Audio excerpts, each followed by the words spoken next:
محترمو د جمعې مبارکې ورځ ده د دې په خاطر به د درود شریف یو څو فضایل بیان کم زمون شیخ او مربی زمون پیر طریقت رهبر شریعت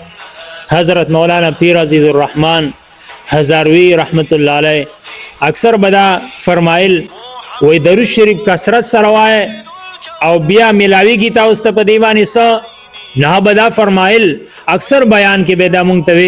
وی یو بیر درود شریف ویلو باندې انسان ته 50 پیدا ملاویږي او درود شریف کو وړو کې او کو غټي که صرف دا وای چې صلی الله علیه و آله وسلم 50 پیدا به تاسو ملاو شوي کمی پیدا ملاو شوي هغه به اوش مارل وی لس فائدې دادي چې لس نه کې ورته ملاو شي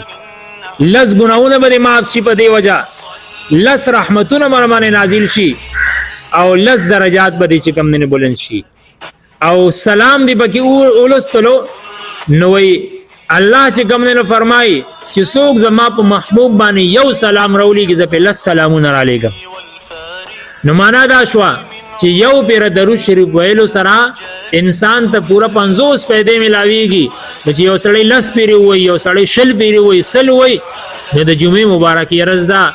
د جمعې مبارکې شپه او ورځ دا نورانی شپه او ورځ ده ډیر پر الله تبارک وتعالى خصوصي فرشتي ساتلې دي او مقرر کړی دي دغه درود شریف خصوصي طریقې سره التا وړل کیږي یو روایت کې دا راځي چې د الله درګه حاضر شي چې اے الله ستا یو بنده ستا په محبوب باندې درود شریف ویلي دي او یو وخت کې دا راځي چې الله په خوشاله شي او الله هغه فرشتو ته او فرمایي چې لړ چې دا درود شریف د دغه پلان کې بندنا زما هغه محبوب ته ورسوي چې ستا یو امتی پتا باندې درود شریف ویلي دي چې هغه په خوشاله شي